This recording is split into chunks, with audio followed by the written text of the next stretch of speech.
Monday's blockbuster trade from the Pittsburgh Steelers proved two things. One is very well known, that the team is all in on winning in 2025. The other one, however, is flying under the radar, and it's the fact that this version of the Pittsburgh Steelers is unlike one that we have ever seen before. There was a time when the Steelers were one of the most conservative franchises in the NFL. You're talking about a team that was more likely to be a bargain shopper than a big money spender in free agency, that would never consider making a DK Metcalf-like trade, that hoarded their NFL draft picks, and that developed and cultivated homegrown talent. All of that went out the window this offseason. We saw them make a massive trade and give up a second-round pick for DK Metcalf to turn around and pay him top 5 money at the wide receiver position before he ever took a snap. That right there alone should tell you that the Pittsburgh Steelers are operating in a manner that we have never seen before. But it goes deeper. Obviously, they trade away George Pickens. Then they bring in Aaron Rodgers after holding up their entire free agency process, after letting Justin Fields and Russell Wilson walk to other teams via the New York Jets and New York Giants.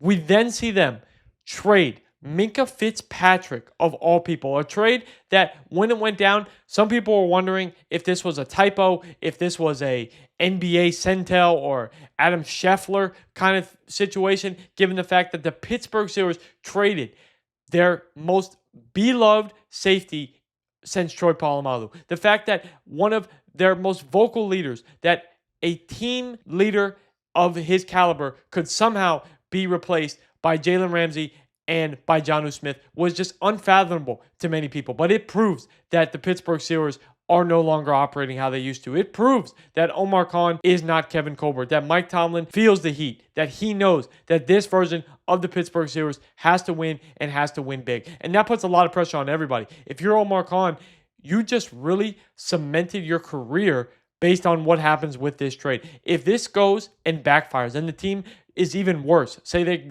don't go 10-7 and get bounced in the first round, say they miss the playoffs, heads are going to roll in Pittsburgh. But at least the team is not being stagnant. At least they're not sitting on their hands. At least they're not being complacent and saying, you know what, we're still one of the best franchises in the NFL. We still have one of the biggest, if not the biggest following of any NFL team. We still make the playoffs. We still have winning records. We still haven't had a losing season in 18 straight years. No, none of that matters. We have to get better. We have to try and win a Super Bowl. And that's what Omar Khan just did. That's what Mike Tomlin has done. And for that, the Steelers should be commended and be on the lookout for being a potential serious contender in 2025.